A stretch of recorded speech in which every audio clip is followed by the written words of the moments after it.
Good morning student. पिछले video में हमने why did India adopt the parliamentary system of government इसके reason देखे थे। हमको पता है कि पार्लियामेंट्री सिस्टम के दो हमने पहलू देखे थे। एक था डेमोक्रेसी के हमने दो पहलू देखे थे। एक था पार्लियामेंट्री सिस्टम और दूसरा था presidential system. Parliamentary system of course हमारे देश में लागू है, इसलिए हमने उसकी डिटेल जानकारी यहाँ पर ली है। अब हम जाएंगे प्रेसिडेंशियल सिस्टम ऑफ गवर्नमेंट में। Presidential system of government can be said to be another important system of government. This type of system exist in countries such as United states,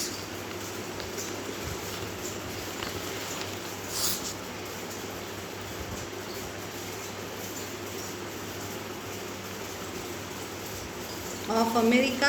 This system is different from parliamentary form. In this system, the president is the executive and it's independent of the legislature, and as the head of a state, that is president, is directly elected by the people. अब ये जो presidential system है हमको अभी इसका अच्छा उदाहरण अगर देखना है तो हम अमेरिका को देख सकते हैं। ये जो सिस्टम है ये पार्लियामेंट्री फॉर्म से अलग है, ठीक है। In this system the president is executive. हमने देखा है कि पार्लियामेंट्री सिस्टम में हमारे जो एग्जीक्यूटिव होते हैं वो होते हैं प्राइम मिनिस्टर और उनका मंत्रिमंडल, लेकिन parliamentary president is the executive head होते हैं। किसमें? प्रेसिडेंशियल सिस्टम में। नाम ही प्रेसिडेंशियल सिस्टम है तो इसका मतलब है कि वहाँ पर एग्जीक्यूटिव सिर्फ और सिर्फ प्रेसिडेंट होते हैं। And is independent of legislature and as the head of a state is directly elected by the people. legislature से independent होते हैं। इसका मतलब ये है कि हमने जब पार्लियामेंट्री सिस्टम को देखा था तो हमने जाना था कि ये जो एग्जीक्यूटिव है ये रिस्पॉन्सिबल होते हैं लेजिस्लेचर के लिए। मैंने पिछले वीडियो में आपको बताया था कि हर बात का आंसर इनको लेजिस्लेचर में देना पड़ता है। कोई भी निर्णय अगर ये लेते हैं तो उसकी जिम्मेदारी लेनी पड़ती है, उसका अच्छा बुरा जो भी हो उसकी भी जिम्मेदारी लो, और साथ में एग्जीक्यूटिव डिपार्टमेंट को, लेजिस्लेचर डिपार्टमेंट को के लिए पूरी जानकारी रखनी पड़ती है उनके सामने। लेकिन ऐसा प्रेसिडेंशियल रूल में नहीं है। प्रेसिडेंशियल सिस्टम में प्रेसिडेंट लेजिस्लेचर से इंडिपेंडेंट नहीं है, ठीक है। इंडिपेंडेंट मतलब and it's is independent on the legislature and as the head of the state is directly elected by the people. और हमारे यहाँ पे हम अगर प्रधानमंत्री डायरेक्टली चुन के नहीं देते हैं, हम क्या करते हैं, हम एक पार्टी को जिता कर देते हैं बहुत सारे वोट से। फिर वो वोट वाली जो पार्टी होती है, जीती वाली पार्टी, वो अपने किसी हेड को, अपने किसी नेता को प्राइम मिनिस्टर चुनती है। ये हम सबको पता है। लेकिन प्रेसिडेंटियल जो ये होता है सिस्टम, उसमें प्रेसिडेंट ही चुनाव के लिए उतरते हैं और लोग जो है वो डायरेक्ट प्रेसिडेंट को ही वोट देते हैं। मतलब 3, 4, 5 पार्टी या तो बहुत सारे रहते हैं, उस पार्टी में से एक आध मेंबर जो है, एक मेंबर को चुना जाता है प्रेसिडेंट के लिए जो चुनाव लड़ते हैं। ऐसे 4, 5, 6, 7 जितने भी लोग चाहते हैं वो प्रेसिडेंट के लिए खुद से खड़े होते हैं और फिर लोग उन्हीं को वोट डालते हैं। हम प्रधानमंत्री को वोट नहीं डालते, हम उस प्रधानमंत्री का मतलब उस गठ को, उस पार्टी को वोट डालते हैं। समझ में आई क्या बात आपको? जैसे हमारे यहाँ पे बीजेपी है, तो जब हमारे यहाँ पे इलेक्शन हुए थे हमने नरेंद्र मोदी को वोट नहीं डाला था। हमने क्या किया था कि बीजेपी का जो सदस्य हमारे प्रभाग से इलेक्शन लड़ रहा है हमने उसको वोट डाला था। फिर वो पार्टी, बीजेपी पार्टी जीत के आई और उनके जो नेता थे, प्रधानमंत्री जो अभी के हैं, ठीक है, नरेंद्र मोदी जी, उनको प्रधानमंत्री उन सभी मंत्रियों में से चुना गया था। हमने डायरेक्ट नरेंद्र मोदी को वोट नहीं डाला था, लेकिन प्रेसिडेंशियल इलेक्शन में, प्रेसिडेंशियल पार्टी में हमको डायरेक्टली वोट डालना पड़ता है प्रेसिडेंट को, ठीक है।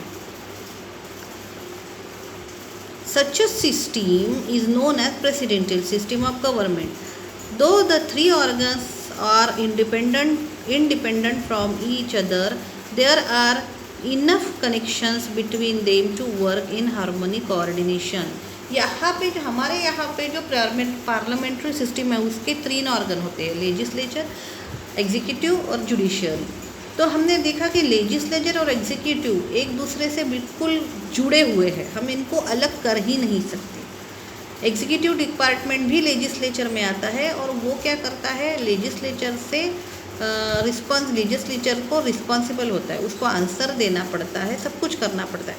लेकिन यहाँ पर ऐसा नहीं होता, यहाँ पर 3 उसके ऑर्गन्स है डेमोक्रेसी के, लेकिन इन पर एक दूसरे पर डिपेंडेंट नहीं है, ये लोग इंडिपेंडेंट है, ठीक है। लेकिन इतना कोऑर्डिनेशन इनमें होता है कि ये जो कार्य कर रहे हैं, ये जो वर्क कर रही है, स्मूथली हो जाए। The United States of America has adopted the presidential system of government. There are some features of his system, of this system of government. अब ये जो यूनाइटेड स्टेट ऑफ अमेरिका है, इसने प्रेसिडेंशियल सिस्टम को चुना है।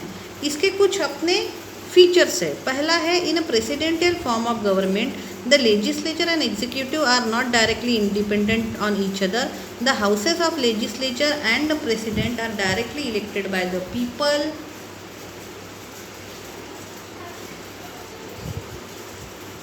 The president is the executive head and has lots of power including power of implementing laws. इनका कहना यह है कि लेजिस्लेचर और एग्जीक्यूटिव जैसे हमारे यहाँ पे एक दूसरे पर डिपेंडेंट है, वैसे प्रेसिडेंशियल फॉर्म में नहीं दिखते, वो एक दूसरे से इंडिपेंडेंट होते हैं। हाउस ऑफ लेजिस्लेचर हमारे यहाँ पे ये है पार्लियामेंट्री सिस्टम है और प्रतिनिधिक सिस्टम है, मतलब हम अपना रिप्रेजेंटेटिव चुन के देते हैं। लेकिन प्रेसिडेंशियल सिस्टम में हाउस ऑफ लेजिस्लेचर और प्रेसिडेंट ये दोनों ही, मतलब हाउस ऑफ लेजिस्लेचर के जितने भी मेंबर हैं वो और साथ में प्रेसिडेंट, ये दोनों ही डायरेक्ट पीपल से, मतलब लोगों से चुनवा के दिए जाते हैं। The president is the executive head of and has a lot of power including power of implementary laws.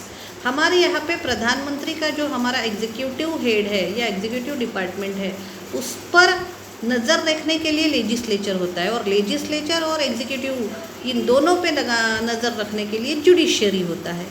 लेकिन यहाँ पर प्रेसिडेंट ही एग्जीक्यूटिव हेड होने की वजह से बहुत सा पावर उनके अकेले के हाथ में आ जाता है, ठीक है।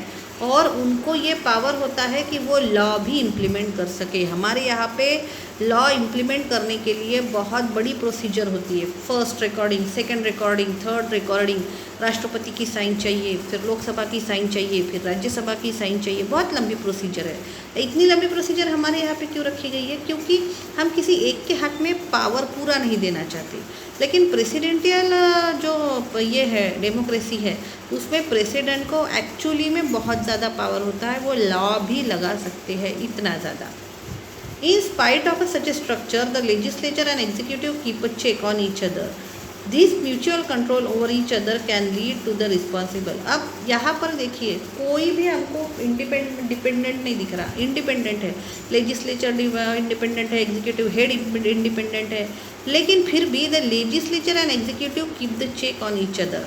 लेकिन ऐसा नहीं है कि पूरा का पूरा पावर इन्होंने प्रेसिडेंट को दे दिया है, लेजिस्लेचर का कोई काम नहीं है, ऐसा बिल्कुल नहीं है, ठीक है। तो ये जो प्रेसिडेंट है, जो एग्जीक्यूटिव बोलते हैं जिसको, और लेजिस्लेचर है मतलब संसद, ये एक दूसरे पर नज़र रखने का काम करती है कि काम बराबर हो रहा है या नहीं हो रहा है, पावर का मिसयूज तो नहीं हो रहा है, इसका इस तरह से एक दूसरे पे वॉच रखती है, और जिससे एक रिस्पॉन्सिबल गवर्नमेंट तैयार होती है। प्रेसिडेंट के पास बहुत पावर है, लेकिन वो गलत इस्तेमाल नहीं कर सकता क्योंकि लेजिस्लेचर उस पर चेक रखता है, और लेजिस्लेचर भी अपने पावर का गलत इस्तेमाल नहीं कर सकता क्योंकि प्रेसिडेंट उन पे नज़र रखे हुए हैं। इससे क्या होता है, काम बराबर से होता है, कोई अपने पावर का मिसयूज़ नहीं करता, और रिस्पॉन्सिबल गवर्नमेंट फॉर्म होता है। Apart from the parliamentary and presidential system of government, there are other forms of government system that are followed in France, Switzerland and Germany. Democracy के दो जो हमने सिस्टम देखी है, एक पार्लियामेंट्री सिस्टम और प्रेसिडेंशियल सिस्टम। इसके अलावा भी बहुत सी सिस्टम है डेमोक्रेसी की जो जर्मनी, फ्रांस और स्विट्ज़रलैंड में लागू है। Several countries owing there unique circumstances have evolve different system of government. जहाँ की जैसी परिस्थिति है उस हिसाब से डेमोक्रेसी में नए नए रूल डाले गए हैं, थोड़ा सा चेंज किया गया है, जिससे हमें डेमोक्रेसी के और टाइप्स अलग अलग देशों में देखने को मिलते हैं। In the next chapter we will study the structure, working and role of the Indian parliament. अब ये यहाँ पे ये लेसन हमारा समाप्त हो रहा है। अगले लेसन में हम structure, working and role of Indian parliament इसके बारे में जानेंगे। Thank you.